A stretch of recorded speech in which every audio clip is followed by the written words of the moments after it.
This is a call to action. My name is Jackson Gates. I'm a paralegal licensing candidate.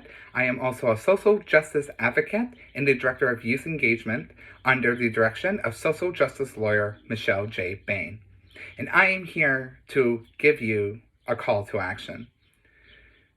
To lawyers, paralegals, social workers, child and youth workers, politicians, the time is now to act.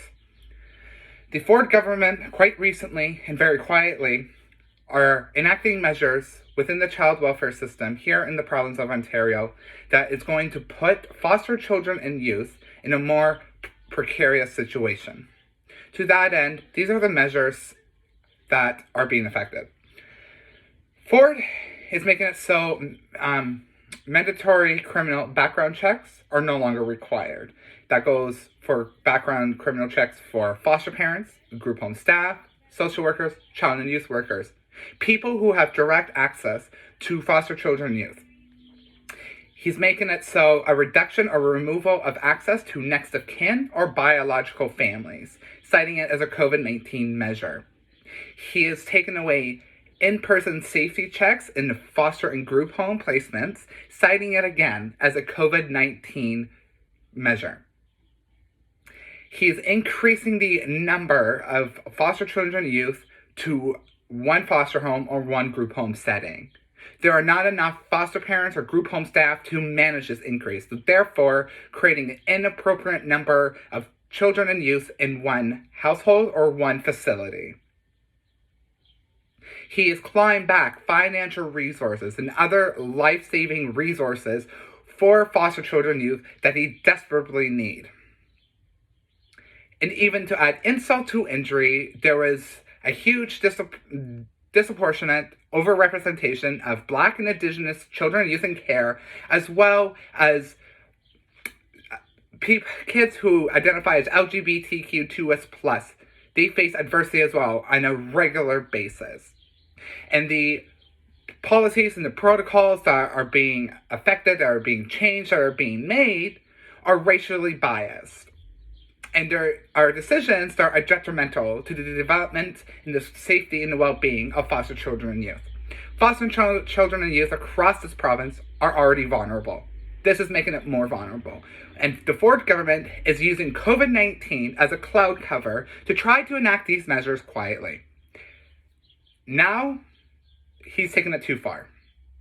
It's only a matter of time before Ford amends the Child, Youth, and Family Services Act, the piece of law that the former Liberal government, under the direction of Kathleen Wynne, enacted back in 2017 that replaced the older Family Services Act of 1990.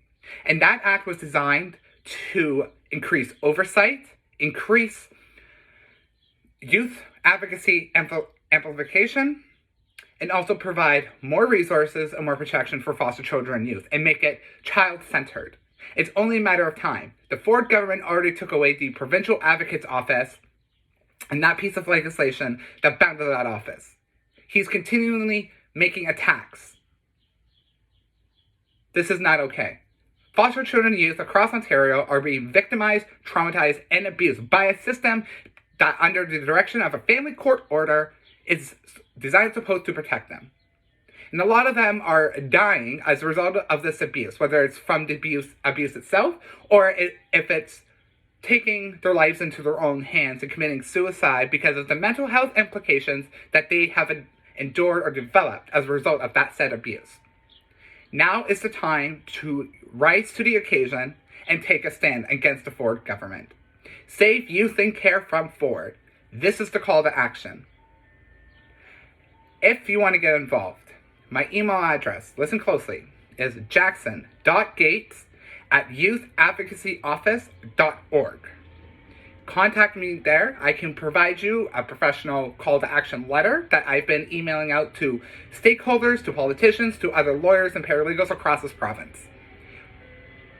The lawyer that I'm under the direction of myself, we have been working very fast since CTV News did a media article on it, and ever since Monique Taylor, the NDP MPP for the official opposition party, whistle blew against the Ford government. We're working fast, we're working hard, we are getting help needed. This is not okay.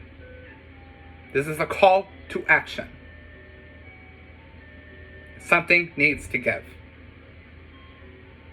So again, you can email me at jackson.gates@youthadvocacyoffice.org to contact me directly, and I'll provide you with the professional call to action letter from both myself and Michelle Bain. And I'll also be able to provide you further direction on how to get involved. But this is a call to action, and we need to escalate this, and we need to get this known, and we need to protect these children and youth who are already vulnerable. This is not okay. And using a pandemic as a cloud cover is definitely not okay. Let's do right by these vulnerable children and youth and show them that there are people all over this great province who will protect them, who will fight for them, who will use the resources they have to enact change for the better and to make sure that their livelihoods and their futures are brighter and more secure, free from the abuse of the system, from the government, and other people that wish to do them harm. We can do this together. This is a call to action. Thank you, and I hope to hear from you soon.